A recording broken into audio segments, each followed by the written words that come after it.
Bonjour à tous, je suis très heureux de vous faire découvrir une nouvelle destination. Un pays dont la monnaie est le rouble, où le KGB existe encore et dont l'une des langues officielles est le russe. Mais je ne vous emmènerai pas en Russie. Un pays donc qui dispose de deux langues officielles, mais dont la langue nationale est moins utilisée que le russe. Enfin, un pays recouvert de 40% de forêts, dont certaines encore primaires, et vivent encore des bisons d'Europe à l'état sauvage. Et le bison est d'ailleurs l'animal national de ce pays. Eh bien, ce pays, c'est la Biélorussie. Et si cela vous intéresse, je vous invite fortement à découvrir ce qui suit.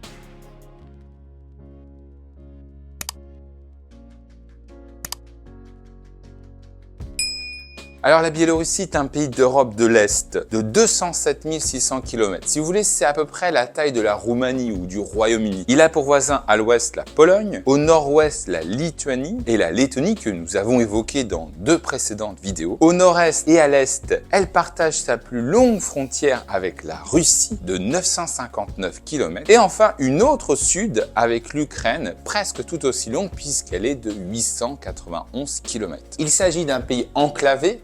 Et d'ailleurs, il s'agit du plus grand pays d'Europe enclavé en termes de superficie. On peut constater que la Biélorussie partage 85% de ses frontières avec des pays de l'ex-URSS. Ou encore aujourd'hui, elle partage un tiers de ses frontières avec des pays de l'Union européenne. Le nom Biélorussie vient de la Russie blanche par opposition à la Russie rouge qui désignait une partie du territoire ukrainien, mais également de la Russie noire qui, elle, désignait une partie du territoire biélorusse.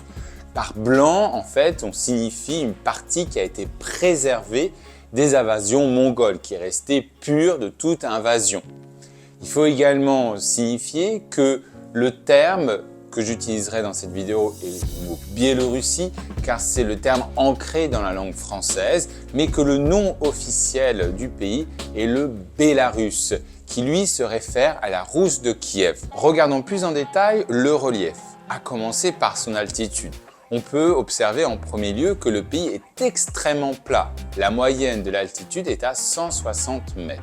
En effet, le pays se situe dans la plaine d'Europe orientale que nous avons mentionnée dans les vidéos de la Russie ou des États baltes. Sur cette chaîne, on trouve la chaîne biélorusse constituée de collines basses et vallonnées s'étendant sur 500 km dans une direction sud-ouest, proche de Brest, au nord-est vers la frontière russe. Sur ces hauteurs, on retrouve le point culminant du pays, le mont Dzerzhinsky à 345 mètres. Au sud, nous devons mentionner la Polésie. La Polésie biélorusse, c'est un territoire plat, très marécageux et boisé qui occupe 30% du territoire du pays. C'est un territoire qui est peu propice à l'agriculture en raison de son sol pauvre et humide. Mais c'est aussi un réservoir naturel de biodiversité en raison de ses tourbières et de ses forêts vierges. Concernant les fleuves, certaines prennent leur source dans les hauteurs biélorusses, au niveau du plateau de Minsk, à commencer par le Niémen. Long de 937 km, il passe la moitié sur le territoire biélorusse avant de traverser la Lituanie comme nous l'avons vu précédemment. Puis la Neris ou la Vilia, long de 510 km, elle prend ses sources dans ces mêmes hauteurs avant de continuer en Lituanie. Plus au nord, nous avons la Daugava qui traverse d'est en ouest avant de rejoindre la Lettonie comme nous l'avons mentionné dans cette vidéo. Mais s'il est un fleuve que nous devons mentionner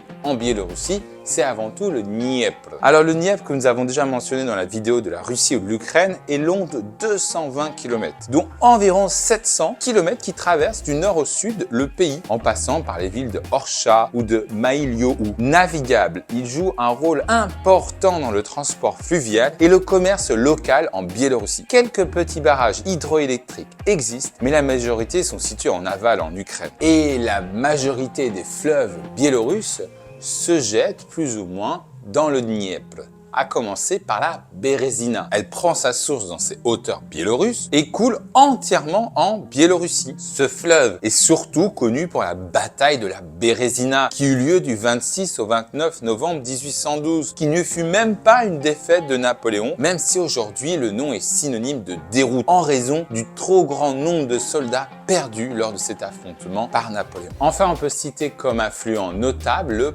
Pripyat, qui traverse le sud sur 4 795 km avant de se jeter en Ukraine. Et le Soj aussi, en Russie, passe par la ville de Khomiel. À noter enfin que le climat de la Biélorussie est un climat continental. La population de la Biélorussie est de 9 millions d'habitants, alors qu'il était à 10 millions d'habitants au début des années 1990. Autrement dit, la Biélorussie a perdu près de 10% de sa population. Les facteurs sont divers, on peut notamment citer l'effondrement du taux de natalité, le vieillissement de la population, le départ des jeunes soit vers l'Occident ou la Russie, ou tout simplement les conditions socio-économiques.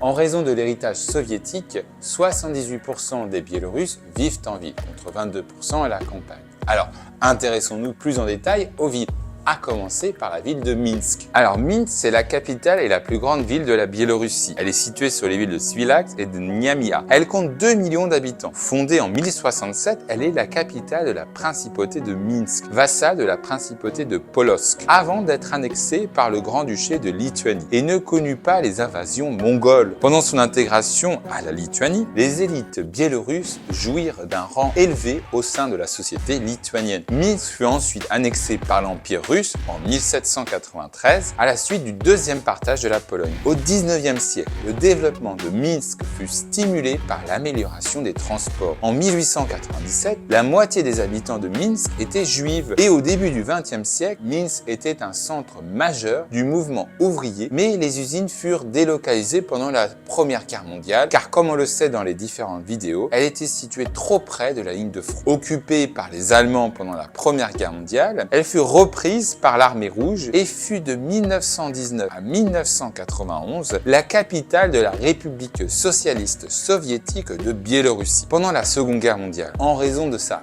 résistance à l'occupation nazie, la ville fut détruite à 80% et fut remplacée par une architecture stalinienne dans les années 50. Elle connut enfin une croissance rapide en raison de l'industrialisation massive. Puis nous devons mentionner Gomel ou Khomiel, c'est la deuxième ville de la Biélorussie. Elle fut pendant très longtemps la capitale de la principauté du même nom, avant d'être rattachée à la principauté de Tchernigov que nous avons mentionné dans la vidéo sur la Russie. Mais elle fut gravement endommagée par les invasions mongoles. En 1335, la région fut annexée au Grand-Duché de Lituanie par Algirdas que nous avons mentionné dans la vidéo sur la Lituanie. Puis fut sur la ligne de front entre la Lituanie et la Russie avant d'être rattachée, elle aussi définitivement à l'Empire russe en 1772. Gomel ou Khomiel connut un développement rapide au 19e siècle, avec l'arrivée du chemin de fer et de plusieurs usines dans la métallurgie, les chantiers navals et même les chaussures. Puis la ville fut occupée par les Allemands pendant la Seconde Guerre mondiale et malheureusement détruite à 80%. Elle fut reconstruite petit à petit sous un style stalinien après la guerre. Et en 1986, Gomel ou Khomiel subit une contamination radioactive suite à la catastrophe de Tchernobyl.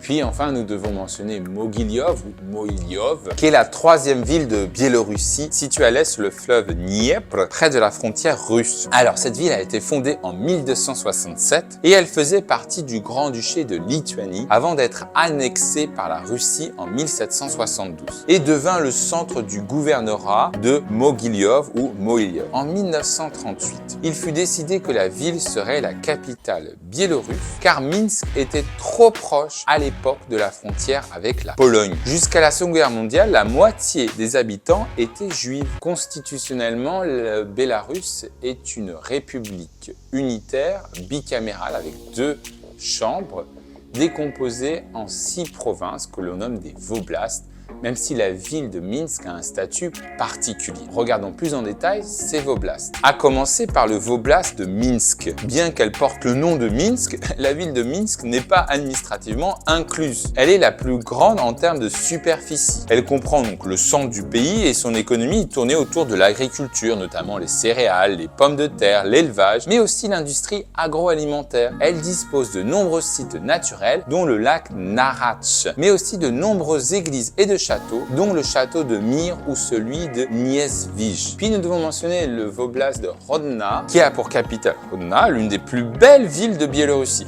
L'économie de ce voblast est tournée vers l'agriculture, mais aussi vers l'industrie autour de la chimie, l'alimentaire et le textile. Elle profite de sa position géographique pour effectuer des échanges transfrontaliers avec l'Union européenne, notamment la Pologne et la Lituanie. Culturellement, il s'agit d'une région très diverse avec des Biélorusses, des Polonais, des Lituaniens, des Russes et encore une communauté juive. On y trouve également une importante communauté catholique, bien plus que dans le reste de la Biélorussie. Puis nous devons mentionner le voblast de Vitebsk, qui tourne autour de la ville de Vitebsk, connue comme la capitale culturelle de la Biélorussie. Il s'agit de la région la plus septentrionale du pays et d'un carrefour stratégique avec une économie centrée sur l'industrie légère, notamment le textile, le bois, l'agroalimentaire et la production d'énergie avec les barrages hydroélectriques sur la Dvina et l'agriculture. Puis le voblast de Maïliov avec la capitale de Mogilev ou Mohilev que nous avons évoqué précédemment. La région est un important centre industriel, militaire et historique. La région est fortement industrialisée avec des usines mécaniques, la métallurgie, la chimie, sans oublier l'agriculture. Il s'agit d'une région de plaine avec de nombreuses rivières. Puis le voblast de Homiel avec Gomiel comme capitale. Elle accueille une industrie diversifiée autour de l'ingénierie, des matériaux de construction, la chimie, la transformation du bois et le textile. L'agriculture est limitée en raison des zones de réhabilitation, disons post-Tchernobyl. Et enfin, le voblast de Brest. Mais Brest, pas en Bretagne. Brest, situé à la frontière polonaise. C'est la région de la Polésie biélorusse, avec des marécages, des forêts, des rivières et avec le parc national de la Bielawiejskaja Puszcza. Économiquement, il s'agit d'une zone de commerce frontalière avec la Pologne et son industrie tourne autour de l'agroalimentaire, du textile, des matériaux de construction et de la transformation du bois. Concernant le tourisme, nous devons d'abord mentionner Minsk. Alors Minsk, avec la place de l'Indépendance, une des plus grandes places en Europe, entourée d'édifices remarquables. Et sa vieille ville, ce quartier pittoresque avec des maisons colorées, des cafés et des galeries. Sans oublier le musée de la Grande Guerre patriotique et la Bibliothèque nationale de Biélorussie. Nous devons également situer le château de Mir, qui est un site classé au patrimoine mondial de l'UNESCO. Ce château médiéval du XVIe siècle combine des styles gothique, baroque et renaissance. Le château de Niesvij, un autre site classé au patrimoine de l'UNESCO, qui est une ancienne résidence des princes de Radziwiłł. Le château est entouré de jardins pittoresques et offre une riche histoire. Vous avez ensuite le parc national de la Bielawiejskaja Puszcza, qui est une réserve naturelle célèbre pour abriter les bisons européens que je mentionnais en introduction. C'est l'une des dernières forêts primaires en Europe. Mais également Brest et sa forteresse. Alors, la forteresse de Brest, c'est un monument mémorial dédié à la défense héroïque de la ville pendant la Seconde Guerre mondiale. Et puis la rue Sovetskaya, qui est une zone piétonne charmante avec des cafés, des boutiques. Puis la ville de Vitebsk, qui était la ville natale de Marc Chagall, avec un musée dédié à l'artiste et un festival international de musique de Slaviansky Bazar. On doit aussi mentionner la ville de Polotsk, qui est considérée comme l'une des plus anciennes villes de Biélorusse, avec sa cathédrale Sainte-Sophie, qui est un chef-d'œuvre architectural baroque. Le musée de l'imprimerie, qui est également le témoignage de l'histoire culturelle et éducative de la région. Le lac Nara, qui est le plus grand lac du Bélarus, idéal pour la détente, les activités nautiques et la pêche. Et également Grodno, avec son château de l'ancien du nouveau château, qui est un mélange de styles architecturaux, et sa cathédrale Saint-François Xavier, qui est une église baroque du XVIIIe siècle. Et enfin, nous pouvons mentionner le parc national des lacs de Braslo, qui est un ensemble de lacs pittoresques avec des opportunités comme le camping, la randonnée et l'observation de la faune. Les deux langues officielles du Bélarus, comme je le soulignais en introduction, sont le russe et le biélorusse. Alors, le biélorusse, c'est une langue du slave oriental, au même titre que l'ukraine ou le russe. Il s'écrit d'ailleurs avec un alphabet cyrillique et il est plus ou moins compris par moins de 10 millions de locuteurs. Toutefois, il est moins utilisé que le russe, par exemple à l'école, dans les médias ou dans l'administration. Et également, il est moins présent en ville, c'est plutôt le russe. Par contre, il est plus présent en campagne. D'ailleurs, le russe, lui, a été rajouté comme deuxième langue officielle à la suite d'un référendum tenu en 1995. D'après les statistiques du pays, 84% des habitants du Bélarus sont biélorusses, mais 70% de ces habitants utilisent le russe à la maison et 60% déclarent le biélorusse comme leur langue maternelle. En fait, la moitié des habitants du Bélarus n'utilisent que le russe. Et un tiers des habitants sont en fait bilingues russe-biélorusse.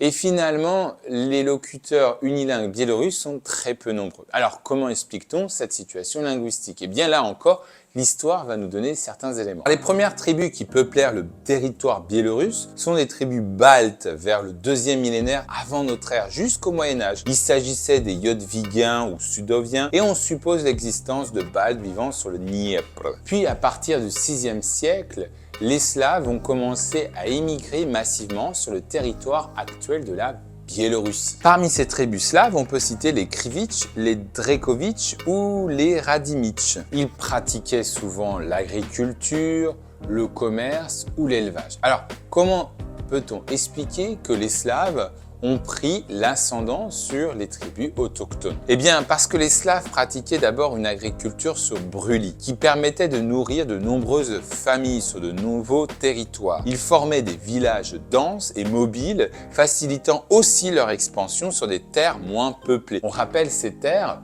ont été dépeuplées à la suite des invasions Huns et Goths. Tandis que les Baltes, eux, vivaient sur des terres moins fertiles et beaucoup plus isolées autour de forêts plus épaisses, de marécages, ce qui limita leur croissance démographique. Enfin, les Slaves occupaient des zones plus centrales, le foyer proto-slave se situant entre le Dniepr et la Vistule, autrement dit entre l'Ukraine et la Pologne actuelle. Ces fleuves attirèrent des commerçants, notamment des Varegs, que nous avons mentionnés dans diverses vidéos, qui vont soit s'allier, soit imposer leur autorité aux tribus locales afin de contrôler le commerce du miel, de la cire, des esclaves ou encore des fourrures. Ces alliances conduisirent les Varegs à établir des dynasties locales qui se sont rapidement slavisées et qui donnèrent naissance à la Rousse de Kiev, première entité géopolitique de la région, avec des centres majeurs à Kiev, en Ukraine, à Novgorod, comme nous avons vu, mais également à Polotsk. Et la principauté de Polotsk, c'est tout simplement une principauté fondée au 9e siècle qui devient l'un des centres urbains importants du territoire actuel de la Biélorussie. Peuplée de Slaves de l'Est, elle est quasiment indépendante de la Rousse de Kiev, mais elle en fait formellement partie. Le prince charismatique fut Rogvolod et son fils Veslav le sorcier ou le magicien. De culture slave et de religion orthodoxe byzantine, elle voit sur son territoire des monastères s'installer comme celui de Sainte Euphrosine de Polotsk. En cela, la principauté de Polotsk agit comme un véritable foyer de culture slave orientale qui anime à la fois des écoles, des monastères, des manuscrits, mais également une architecture religieuse avancée. Mais elle ne fut pas la seule sur le territoire biélorusse. On peut également citer les principautés de Volhynie au sud-ouest, même si Volodymyr, sa capitale, se situait en Ukraine actuelle, et de même la principauté de Kiev qui débordait au sud de Biélorussie, et les principautés de Smolensk et Tchernigov à l'est. C'est au XIIIe siècle, à la suite des invasions mongoles, que la principauté de Polotsk va commencer à décliner. Progressivement affaiblie, elle fut intégrée au Grand-Duché de Lituanie, principalement par le biais de conquêtes militaires et de mariages dynastiques. Le processus débute sous le règne du roi lituanien Mindaugas et conduit à l'annexion officielle de la principauté de Polotsk en 1307. Si vous voulez, l'intégration au Grand-Duché de Lituanie va entraîner une véritable unification à la fois économique, politique et culturelle des terres correspondant à l'actuelle Biélorussie. En effet, en raison de la faible proportion de la Lituanie dans cette entité médiévale, eh bien, les Ruthènes occupèrent une position centrale dans la vie culturelle et administrative de l'État. Tout ceci, nous l'avons déjà mentionné dans la vidéo sur la Lituanie. Le christianisme orthodoxe et la langue ruthène y sont largement répandus, au point que cette dernière devient la langue de la chancellerie. Mais à partir du XVe siècle, suite aux assauts répétés d'Ivan III, du Grand-Duché de Moscou, eh bien, le Grand-Duché de Lituanie est obligé de se tourner vers la Lituanie en vue d'assurer sa propre survie. Cette dynamique va conduire à la signature de l'Union de Lublin, que nous avons mentionné également dans la vidéo sur la Lituanie, qui établit la République des deux nations, la fameuse Pologne-Lituanie. Si le Grand-Duché conserve certaines structures propres, comme son propre code juridique, l'ensemble du nouvel État est davantage dominé par la Pologne, dont la population est beaucoup plus nombreuse et politiquement influente. Cette domination de la Pologne entraîne également une polonisation progressive des élites. Bien que plusieurs villes biélorusses telles que Mogilev atteignent ou dépassent les 10 000 habitants, la langue polonaise devient peu à peu la langue de la noblesse et de l'administration. En 1696, par exemple, elle remplace officiellement le ruthène comme langue administrative. Le ruthène étant une langue beaucoup plus proche du biélorusse ou de l'ukrainien actuel. Parallèlement, la promotion du catholicisme romain s'accentue avec la création de l'église uniate. Alors cette église gréco-catholique, en fait, c'est une église où les fidèles conservaient leur rite byzantin d'origine, leur rite orthodoxe, mais reconnaissaient l'autorité du pape. Alors, en résumé, si on fait la cartographie de la Biélorussie à cette époque, vous aviez des campagnes majoritairement peuplées de ruthènes, une noblesse qui était davantage polonisée et des villes qui étaient très cosmopolites entre à la fois des travailleurs ruthènes, des Lituaniens et des Polonais plutôt dans l'administration, des marchands allemands, et également une forte communauté juive qui fuyait les persécutions d'Europe de l'Ouest. Puis, comme nous l'avons précédemment dit, la Biélorussie va être plus ou moins intégrée après les différents partages de la Pologne, vers la fin du XVIIIe siècle, à l'Empire russe. Administrativement, ces territoires furent divisés en plusieurs gouvernorats. Un gouvernorat, c'est une subdivision administrative impériale. Parmi ces gouvernorats, on peut citer Minsk, Grodno, Vitebsk, Mogilev, mais aussi Vilnius et Kaunas, qui sont aujourd'hui en Lituanie, mais qui comptaient une forte population biélorusse. Sur le plan politique, les structures féodales du Grand-Duché de Lituanie furent maintenues. On peut notamment citer la Szlachta, qui est la noblesse principalement polonaise ou polonisée et catholique, qui conservait ses privilèges et qui dominait une population plutôt ruthène, que l'on va commencer au XIXe siècle à mentionner sous le nom de Biélorusses, mais qui restait majoritairement paysanne. Et finalement, c'est cette noblesse polonaise ou polonisée qui va participer activement aux insurrections contre l'Empire russe en 1830, mais également en 1864. Animé justement par cette idéologie du nationalisme polonais. En retour, les autorités tsaristes menèrent des politiques de russification et de dépolonisation. Ceci n'empêcha pas l'émergence d'un éveil national biélorusse à la fin du XIXe siècle. Différents auteurs ont commencé à publier en biélorusse et le premier journal en Biélorussie moderne, Muzhitskaya Pravda, fut publié en caractère latin en 1863. Et puis les transformations socio-économiques de la fin du XIXe siècle vont amplifier ce mouvement, à commencer par exemple par l'abolition de l'esclavage en 1861 ou par l'arrivée de la révolution industrielle qui va conduire à un exode rural.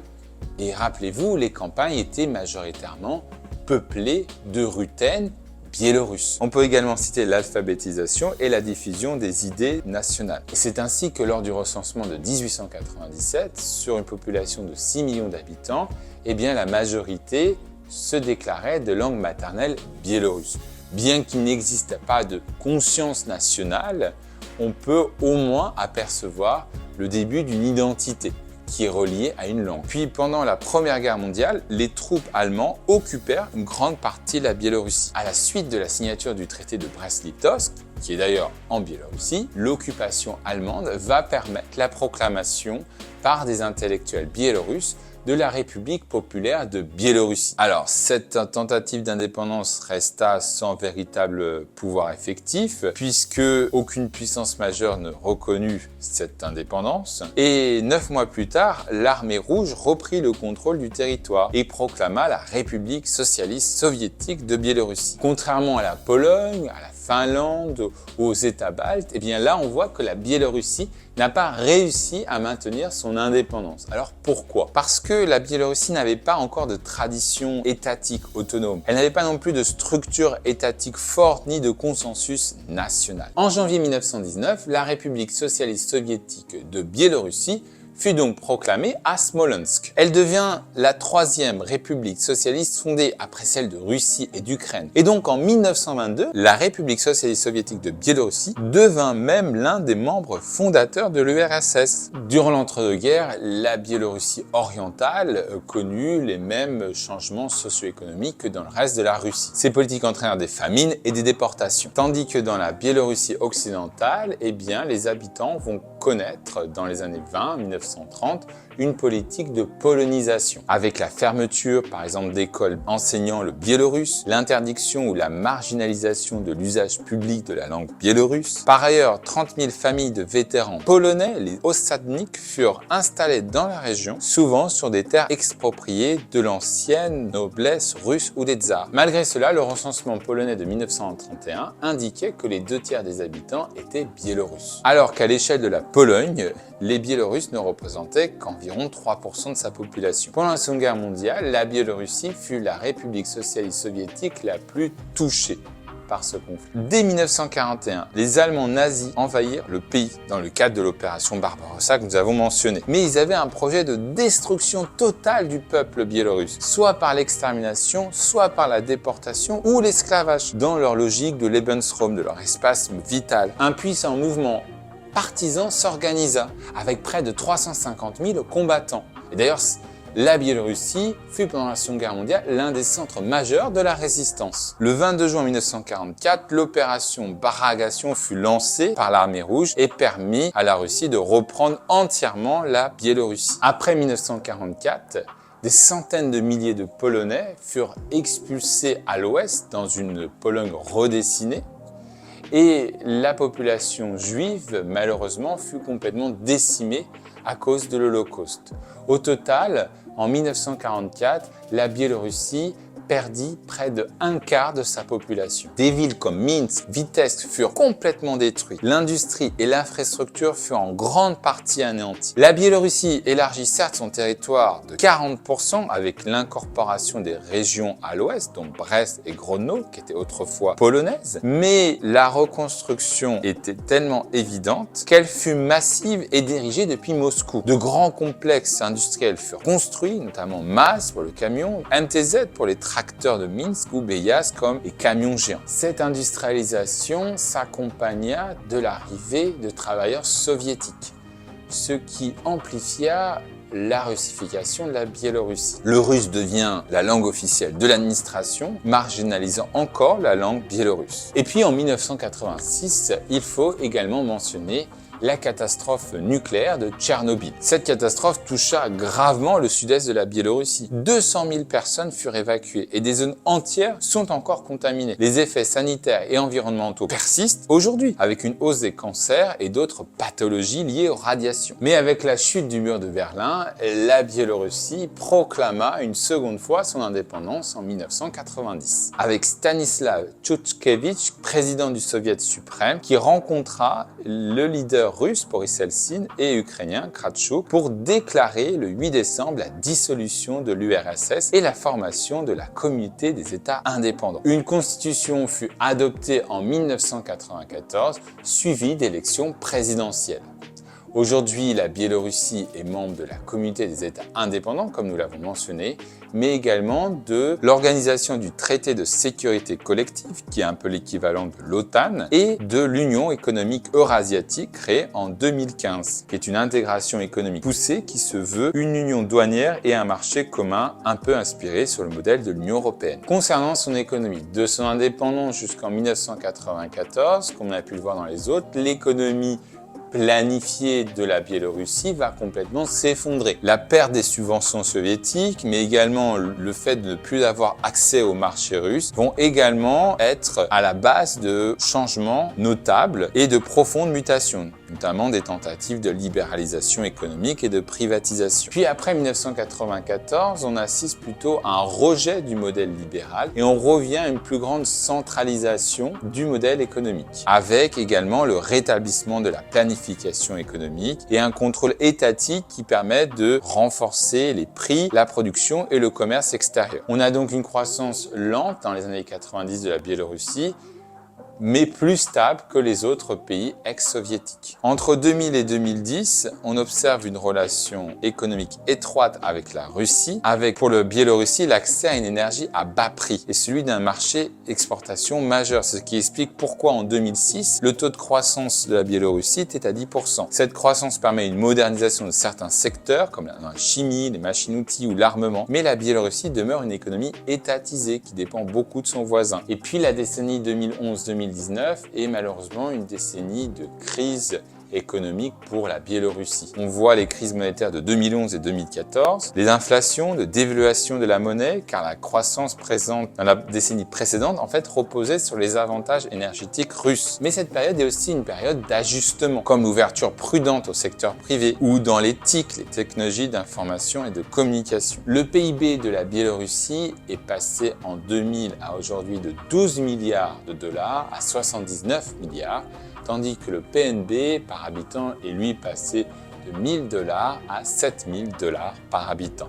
À noter enfin que la monnaie et le rouble biélorusse. Concernant les secteurs économiques du pays, la Biélorussie a un PIB élevé dans l'agriculture, presque 8%, parce qu'en fait beaucoup de kolkhozes ont été maintenus. Et puis la Biélorussie produit beaucoup de produits alimentaires de base comme les pommes de terre ou les produits laitiers qui sont destinés à l'exportation. Concernant le secteur secondaire, la Biélorussie a conservé un appareil industriel important dans les machines-outils, les tracteurs, les camions, les produits chimiques, les engrais ou le pétrole raffiné. La Biélorussie n'a pas connu de vaste désindustrialisation comme les pays d'Europe de l'Ouest. Et enfin, le secteur tertiaire, seulement 48%, parce que, effectivement, c'est une économie qui est encore peu ouverte au marché mondial en raison du manque d'investissement direct étranger. Les grands groupes du pays sont Belaz, l'un des plus grands constructeurs mondiaux de véhicules pour mines à ciel ouvert. Elle exporte vers plus de 70 pays. MTZ, Minsk Tractor Works Specialist, sont des tracteurs agricoles encore très présents sur les marchés d'Asie centrale, d'Afrique et d'Europe de l'Est. MAZ, Minsk Automobile Plants,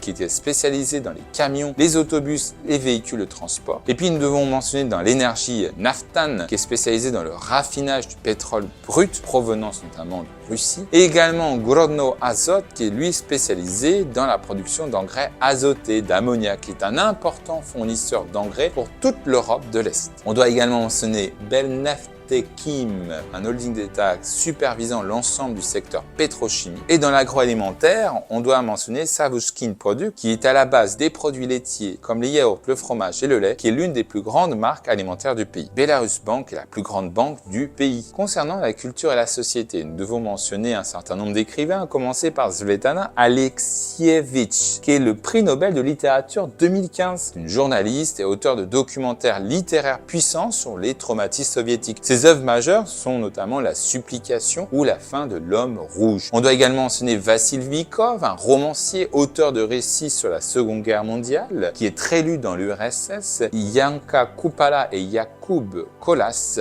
poète fondateur de la littérature moderne biélorusse, qui écrivait en langue biélorusse au début du XXe siècle et qui sont considérés comme des symboles nationaux. Concernant les artistes, nous devons d'abord mentionner Marc Chagall, né à Vitebsk, qui est en fait le peintre majeur du XXe siècle lié au surréalisme et au modernisme juif russe. Ses œuvres très colorées, oniriques, sont inspirées de la vie dans les shtetls, dans les villages juifs. Et puis vous avez également Pavel Latushko, qui est un ancien directeur du Théâtre national biélorusse. Concernant les scientifiques, nous devons mentionner Zores Alferov, qui est né à Vitebsk, qui est aujourd'hui prix Nobel de physique 2000 pour ses travaux sur les semi-conducteurs. Et enfin, Boris Kitt, mathématicien et ingénieur en astronautique. Concernant la gastronomie, nous devons mentionner les draniki, ziemniaki, qui sont des galettes de pommes de terre râpées, mais également la maszanka, ragoût de porc dans une sauce à base de crème d'aigre et d'oignons, le borsch biélorusse, qui est une soupe à la betterave, mais version biélorusse, le zrazy, qui est la roulade de viande farcie, et les kislieci, qui sont des soupes aux choux fermentés. Concernant les desserts, nous devons mentionner la sirniki, qui sont des beignets de fromage blanc,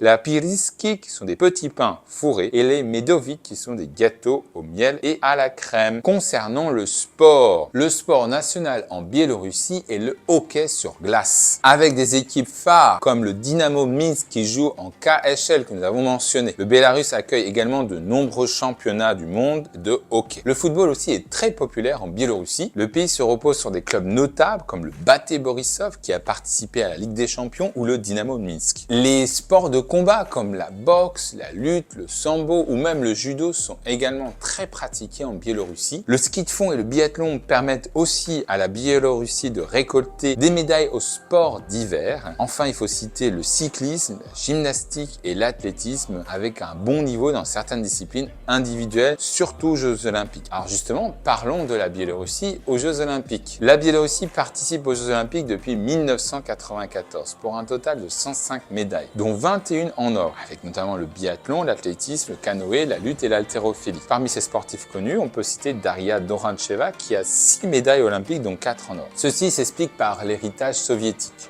où vous avez de nombreux clubs amateurs qui permettent de détecter les jeunes talents, avec un important financement public. Je terminerai mon exposé sur les défis de la Biélorussie. La Biélorussie doit, d'une part, continuer à explorer de nouvelles coopérations avec des pays d'Asie ou d'Afrique, tout en maintenant ses partenariats traditionnels.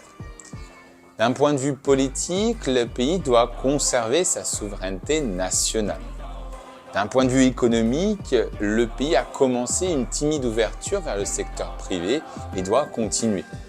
Et enfin, d'un point de vue environnemental, on a vu que le pays dispose d'immenses zones forestières et marécageuses et doit s'efforcer de continuer à les protéger.